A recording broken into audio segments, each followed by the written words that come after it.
आप लोग को चीज़ें दिखाते दिखाते ना बहुत सी नई चीज़ें मैं सीख और समझ लेता हूँ। अब क्वेश्चन ये है कि एंट्रेंस कहाँ से है यहाँ की यार। I guess it's this.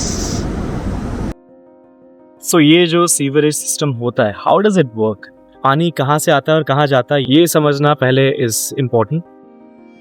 तो जो भी हम घर के अंदर पानी को यूज़ करते हैं, शावर में XYZ, ये यूज वाटर पाइपलाइंस के थ्रू जाता है WRC में, that I call water reclamation centre. ये वो जगह है जहाँ पे ये स्टोर्ड पानी एक क्लेंजिंग प्रोसेस के थ्रू गुजरता है। जापान के अंदर they don't use chemical in it, काफ़ी इन्वायरमेंटल फ्रेंडली प्रोसेस है। तो एंट्रेंस पे ये कुछ बोर्ड्स यहाँ पे लगे हुए हैं, ये बेसिकली माइक्रो ऑर्गेनिजम्स के बारे में बता रखा है।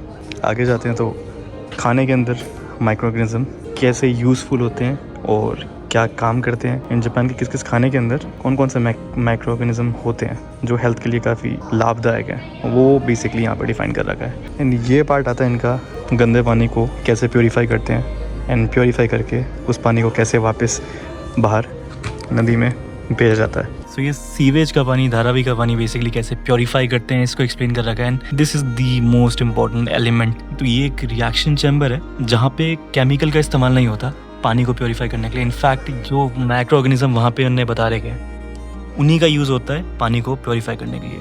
जो भी टैंक के अंदर पानी जमा होता है, गंदा पानी, उस टैंक के अंदर थोड़ी सी हवा डाली जाती है, ऑक्सीजन डाली जाती है, ताकि जो अंदर के माइक्रो ऑर्गेनिज्म है वो एक्टिव हो जाए। एंड जब वो एक्टिव हो जाते हैं तो वही उस डर्ट को खाते हैं। तो यहाँ पे बैक्टीरिया एक्टिव हुए, बैक्टीरिया डर्ट खाता है, उस बैक्टीरिया को प्रोटोजोआ खाता है। तो ये खा के चीज़ें ना बहुत हैवी हो जाती है एंड वो पानी के नीचे जाके सतह पे जाके बैठ जाती है, चिपक जाती है, जिससे ऊपर का जो पानी है वो साफ़ हो जाता है। पानी को क्लीन करने के बाद इसको वापस रिवर्स एंड सीज के अंदर इस पानी को वापस भेज दिया जाता है। देन वही नदियों का पानी बाद में इवेपोरेट होकर बादल बनता है एंड वही बादल बाद में पहाड़ों में बरसता है एंड नदियों का रूप लेता है। एंड वही नदियों का पानी वाटर ट्रीटमेंट प्लांट के थ्रू वापस क्लेंजिंग प्रोसेस के थ्रू गुजरता है और घरों तक पहुंचाया जाता है। सो बेसिकली ये एक साइकिल है, हमारा यूज पानी वापस हमारे तक पहुंचता है। एंड जो सीवरेज सिस्टम होते हैं शहर, they are considered as a very important element of this water cycle. तो ये जो आप पंप देख रहे हैं ना, ये वो पंप है जो किचन, सिंक, वॉशरूम्स वगैरह में से जो पानी आता है वो सब वाटर रिक्लेमिनेशन सेंटर, जिसे WRC बोलते हैं, वहाँ पे पुश करता है।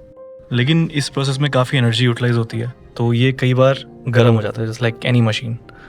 और उसी को कूल डाउन करने के लिए जो पाइप्स आप देख रहे हैं ना ब्लू रंग की, जैसे अपने कंप्यूटर और लैपटॉप्स के अंदर फ़ैन होते हैं, हाई परफॉर्मेंस के टाइम जब वो गर्म होता है तो कूल डाउन करने में हेल्प करते हैं। Same thing these pipes do. So facts के अकॉर्डिंग हमारे दुनिया में 14,000 मिलियन क्यूबिक किलोमीटर पानी अभी है, जिसमें से लगभग 97% ऑफ वाटर जो है वो सॉल्ट वाटर एंड ओनली 2.5% वो पानी है जो हम डेली घरों के अंदर यूज करते हैं। उसमें से भी ज़्यादातर हिस्सा है ना उस फ्रेश 2.5% का, वो फ्रोजन है ग्लेशियर्स के अंदर।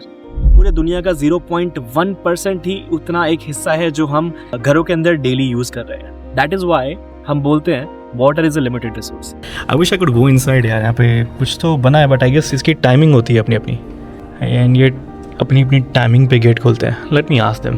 तो मैं जब रास्ते में जाया करता था ना, वो राउंड से लगे होते हैं रोडों पे, मुझे लगता था कि वो स्पेसिफिकली बना रखे हैं, मतलब पानी वानी स्टोर होता हो वहाँ पे बारिश वारिश का, बट ऐसा नहीं है। उनके बिलो बहुत बड़े मैन होल्स हैं। अब जो भी मैन होल्स कवर्स होते हैं वो हमेशा मैंने राउंड उसमें ही देखे। इसके पीछे भी एक रीजन था, अलग शेप, स्क्वायर, ट्राइंगल, इन शेप्स के अंदर अगर ये होते and if someone steps on it then the chances वो हाई कि वो बंदा ही अंदर डस जा। बट सर्कल एक ऐसी शेप है जो बहुत ही रिलायबल है एंड इसमें ऐसे सिचुएशंस के चांसेस बहुत ही कम है। तो बेसिकली ये 6 डिजिट बताते हैं कि ये कौन से नंबर का मैन होल है, और जो सबसे लास्ट वाला डिजिट है 2 डिजिट का, ये बताता है भाई कि ये पाइप कब कंस्ट्रक्ट हुआ था। और इसमें एक और एलिमेंट आता है, वो यहाँ पे होता है। ये किसी किसी में होता है, किसी किसी में नहीं होता, और इसका होना ये बताता है कि जैसे कभी भूकंप, सुनामी या फिर कुछ भी आपदा आती है, जो मैनहोल बेसिकली इस कवर के नीचे से जा रहा है, इसको हम टॉयलेट,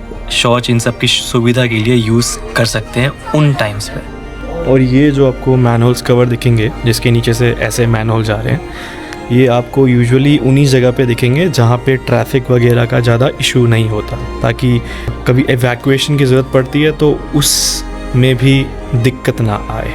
तो बेसिकली 2011 के एंड तक 4700 ऐसी जगहें सिलेक्ट की गई थी जहाँ पे इस तरीके की सुविधा उपलब्ध हो पाएंगी जब भी कोई ऐसी दुर्घटना घट रही है। उसको बाद में इस तरीके से ट्रांसपोर्ट किया जाएगा WRC में, रिक्लेमिनेशन सेंटर पे।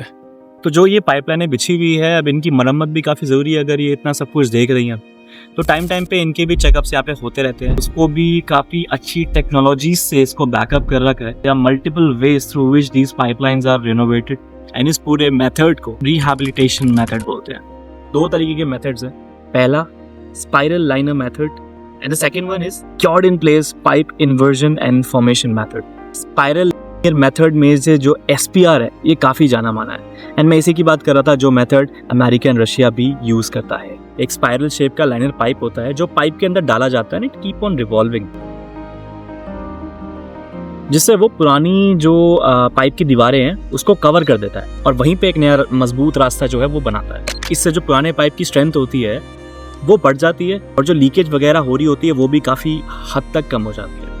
बाकी जो CIPP वाला मैंने आपको दूसरा बोला था, इसके अंदर एक फाइबर ग्लास या रेजिन से भरा हुआ लाइनर पाइप के अंदर डाला जाता है, उसको हीट से या फिर UV रेज से जो है क्योर किया जाता है।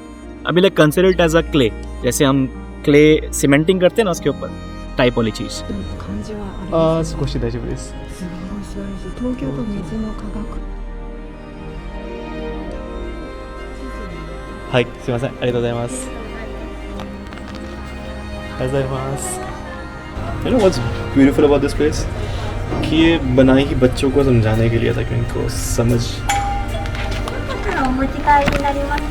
ありがとうございます。ありがとうございました。ありがとうございます。ありがとうございます。बहुत ही प्यारे स्टाफ थे यहाँ के, मज़ा आया।